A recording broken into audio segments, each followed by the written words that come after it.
Have you ever just had that feeling that there's more to this world than what we can see with our own eyes? Well, the Bible says there absolutely is. It talks about this deep connection between our world, the one we see, and a whole other invisible world that's woven right into our history. So, what does the Bible really have to say about this unseen battle happening all around us? Let's take a closer look.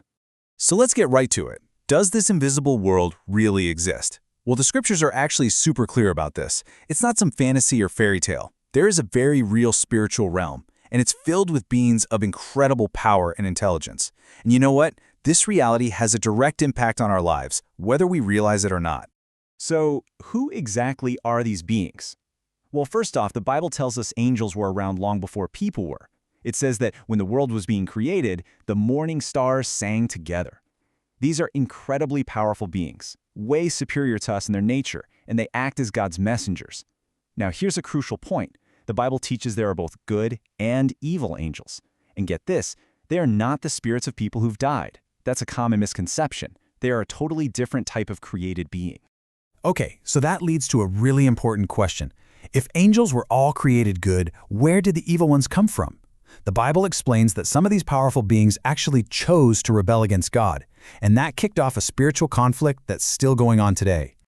Just let that sink in for a minute. These evil spirits weren't made evil. They started out as holy angels, just as powerful and glorious as the ones who still serve God. But through their own choice, they sinned and rebelled. They ended up joining forces with Satan in his war against God and against us. And their activity really ramped up in a big way when Jesus was on earth. See, Satan knew that Christ's mission to save humanity was a direct threat to his control over the world. So he raged like a chained lion, as the source puts it, showing off his power over people's bodies and souls, trying to challenge Jesus' authority at every turn. Okay, so you're probably wondering, just how powerful are we talking about here? The Bible doesn't make us guess. It gives us a really clear and, honestly, pretty terrifying example in the story of the demon-possessed men at Gadara. I mean, try to picture this scene. These men were completely out of their minds. Tormented, violent, a danger to themselves and anyone who even got close. Their broken bodies and shattered minds were a horrifying sight, and the Bible says it was a spectacle that was well-pleasing to the Prince of Darkness, who just loves to see misery and destruction. And when Jesus confronts the evil spirit controlling one of these men, its response is just chilling. It doesn't give a single name. Instead, it declares, "My name is Legion, for we are many." That one statement tells you everything you need to know about the terrifying scale of what was happening to this poor man. To put that in perspective for you, a Roman legion was a massive military unit. We're talking thousands of soldiers. So this wasn't just a few evil spirits. It was an organized army, a whole host of them, tormenting just one person. That shows you the incredible power of the enemy. But it also perfectly sets the stage for an even greater display of power. Now that whole story sounds pretty terrifying, right? But here's the thing, it's only half the story. Because for every evil force at work in the world, God has provided an even greater force for our protection. This is where everything starts to change. The prophet Daniel, he got a glimpse of God's throne, and this is how he described the angels he saw. The numbers are just mind-boggling. They're meant to show an army so huge you can't even count it. These are the holy angels, God's ministers, and they are always ready to do his will. And what's their mission? Well, the Bible is just packed with stories of them helping us out. They rescued Lot from Sodom, they brought food to Elijah when he was starving, and they surrounded the prophet Elijah with an army of fiery chariots. The scriptures even say that a guardian angel is assigned to every single follower of Christ, constantly protecting them from the enemy. So this really lays out the two sides in this invisible conflict, clear as day. On one side, you have good angels. They were created holy, their mission is to protect and serve, and their allegiance is to God. On the other side, you have evil spirits. They fell by their own choice, their mission is to trick and destroy, and they're loyal to Satan. The lines are very clearly drawn. And that brings us right back to Gadara. We saw the terrifying power of a legion of demons. But now, let's see how that power stacks up against the authority of Jesus. This right here is the climax of the story. The whole thing was incredibly simple. The problem?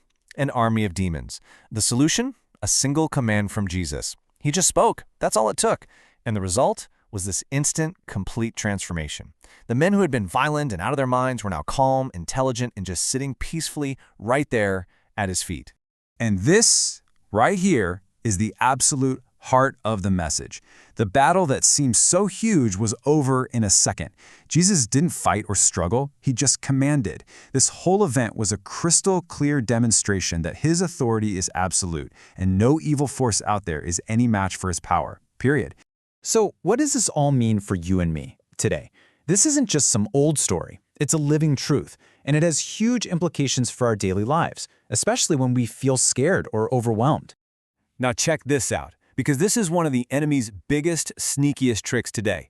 As we get closer to the end of time, one of his most effective tactics is to convince people that he doesn't even exist. And why would he do that? Well, it's simple. He can most easily control the minds of people who have no idea he's even there. I mean, think about it. He's totally fine with being seen as some ridiculous cartoon character with a pitchfork. Why? Because it's the perfect disguise for his real character and his evil plans. When we treat evil like it's a joke, we forget to guard against its real, destructive work. This widespread disbelief is actually a sign of how successful he's been. All right, so let's just quickly recap the big takeaways. First, the invisible world of good and evil spirits is absolutely real. Second, evil spirits are powerful, yes, but, and this is the key, they are a defeated enemy. Third, God sends mighty angels to watch over and protect us. And the biggest one of all, Jesus has complete and total authority over all evil. And because of all that, the conclusion is simple. Those who follow Christ are always safe. This right here is a promise. It's an assurance that there's a divine guard, a wall of protection around God's people. It doesn't matter how tricky or how powerful the enemy might seem, he cannot break through the defenses that God himself has put in place for us. And so I want to leave you with this question. If all this is true, if you are really and truly surrounded by a power that's infinitely greater than anything that could ever come against you, how does that change things? How can that knowledge empower you to face whatever fears or challenges come your way?